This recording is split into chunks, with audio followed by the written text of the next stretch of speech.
In the name of the living God, Father, Son, and Holy Spirit. Amen.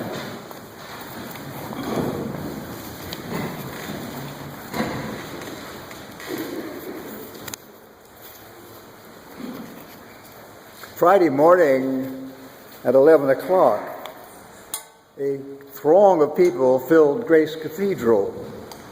Outside were buses, charter buses, and a line of stretched limousines that suggested that the emperor had died. In fact, the emperor had died. It was a funeral for Jose Sarria. Anybody who has any association with the gay lesbian community in San Francisco, probably anybody who has been in San Francisco for long enough, would know about Jose Sarria, the widow Norton,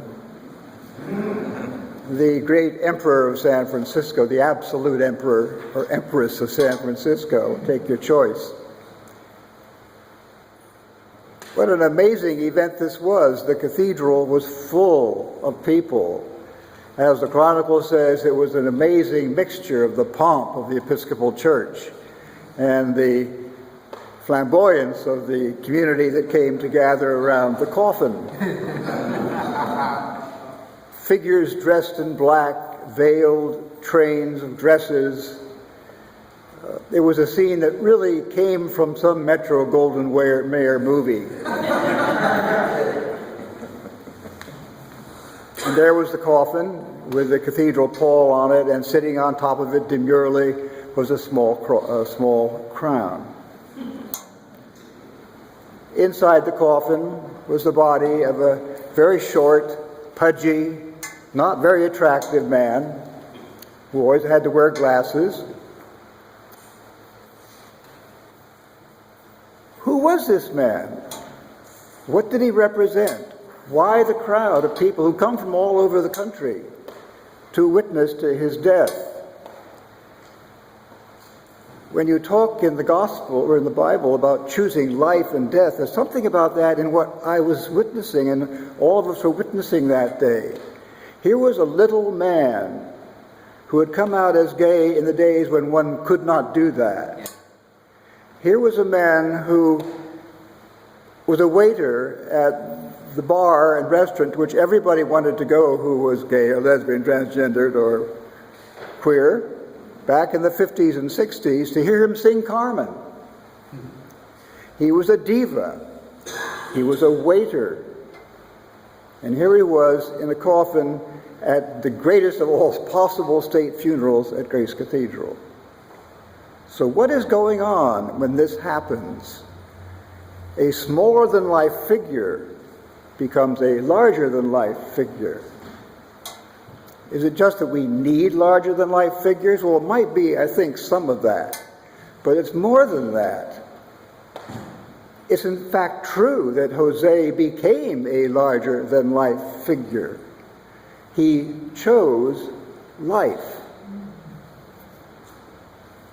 And the kind of life he chose is a larger-than-life life to which every one of us is heir, and to which every one of us has the capacity to fulfill. Nothing unusual about Jose except that he did it.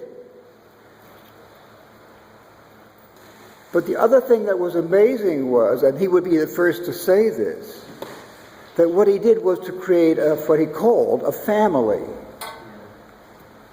A vast family of people. The smaller family were the whole system of imperial courts, as they are called, which one can look at and say, and if one is from another planet, as in other parts of our world perhaps, one might say, what heaven's name is this about, or worse.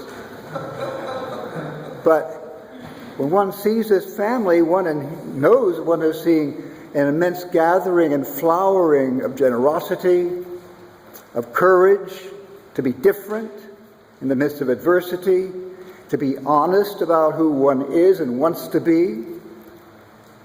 All the things that make one larger than life. And I was struck then, as I am now, by the gifts involved in all this. First of all, it was the gift of Hosea to us. And I do mean us.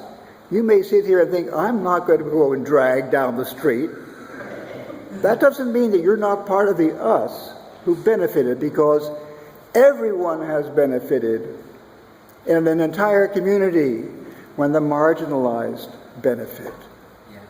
It enriches the entire community, not just that part that has been marginalized.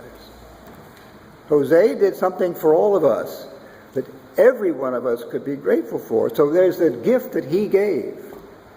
He, of course, gave the gift of fun and pleasure and irreverence, healthy irreverence, to all those with whom he came in contact. But the biggest gift he gave was of himself. And he did that because he gave a gift to himself. He gave himself to himself. That's what the reading is about from Richard Rohr, actually. And that's what it's about when the Gospels, when Jesus talks about giving up all your possessions. That's a metaphor, of course. It means giving up all those things that are external to you, which would hold you from giving yourself to yourself. So the gift that Hosea gave was to himself, of himself. And the other gift he gave was of himself to this family he created, and who were all there, dressed in their finery, with the Bishop of California there to commend his body to the grave. Larger than life, a gift. But Hosea would have been the very first to say that it was not of himself. He thrived on the family. He survived on the family. He was fulfilled by the family. And is that not true for all of us? It's part of the false self that Richard Rohr talks about all the time, the false self that thinks I am autonomous, that I was created out of nothing somehow, that I really don't owe anything to anybody. That's such a falsehood. It's such a denial of resurrection, which comes out of community and is community. No, the true self knows that we have the same DNA as the stars, that we have the same DNA with a wonderful new mixture and new creation from our mothers and our fathers and our grandmothers and our grandfathers back and back and back and back through the millennia. We know that we are not out of a vacuum. So we are gifted from the very beginning. And the true self knows its very individuality in the presence of its community. Hosea knew that. And so there was this amazing sense to me in the cathedral that we were giving back in one last moment before his body went to the grave. That last gift to him of honoring what he had given us. Life is like that when it's true life. It is giving and receiving, as the prayer says. It is giving and it's receiving, and it's celebrating, and it's honesty, and it's integrity, and it is fulfillment, and therefore it is what new life is about. How can one possibly be reluctant to seize new life like that? Amen.